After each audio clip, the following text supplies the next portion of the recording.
Hi Madurai மக்களை, இன்றைக்கி ஒரு தரமான கட்டாகுஸ்தி 2 அப்படின்ற படத்துக்கு தாங்க இன்றைக்கி நம்ம போயிருந்தோம். எங்கே போயிருந்தோம் அப்படின்னு பார்த்தீங்கன்னா, நம்ம ஏரியாவில் இருக்க குரு சினிமாஸுக்கு தான் போயிருந்தோம். டிக்கெட் எடுத்து உள்ளே நுழைஞ்சாச்சு. வெளியில் பார்த்து போர்டே வந்து தரமாக வச்சுருந்தாங்க, என்ட்ரி போர்டே. கூட்டம் பார்த்திங்கன்னா டிக்கெட் எடுத்துகிட்டு கூட்டம்லாம் வர ஆரம்பிச்சிட்டாங்க. அப்படியே லைட்டாக நம்ம கட்டாகுஸ்தி 1 சீனை வந்து லைட்டாக போட்டாங்க. அதுலேருந்து அப்படியே ஸ்டார்ட் பண்ணாங்க. சும்மா விஷ்ணு அவரோட டைட்டில் கார்டுமே பார்த்தாச்சு. பார்த்துட்டு உள்ளே படத்துக்குள்ளே போனோம்னா சம்பவக்காரி சாங் போட்டிருந்தாங்க. அந்த சாங்குமே கேட்டாச்சு. அப்புறம் வைப் பண்ணுற மாதிரி அப்படி போடு சாங்குமே போட்டிருந்தாங்க.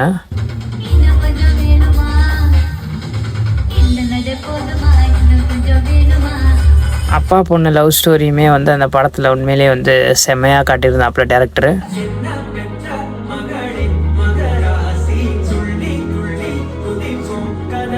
அப்புறம் காமெடி முடிஞ்ச ஒட்டி கிளைமேக்ஸில் ஃபைட்டும் வச்சுருந்தாங்க.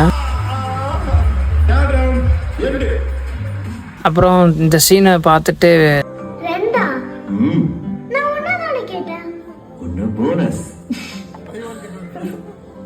அப்படின்றப்ப 3 வரல வாய்ப்பு இருக்குது. நீங்கள் வருமா வராதான்றதை கமெண்ட்டில் சொல்லுங்கள்.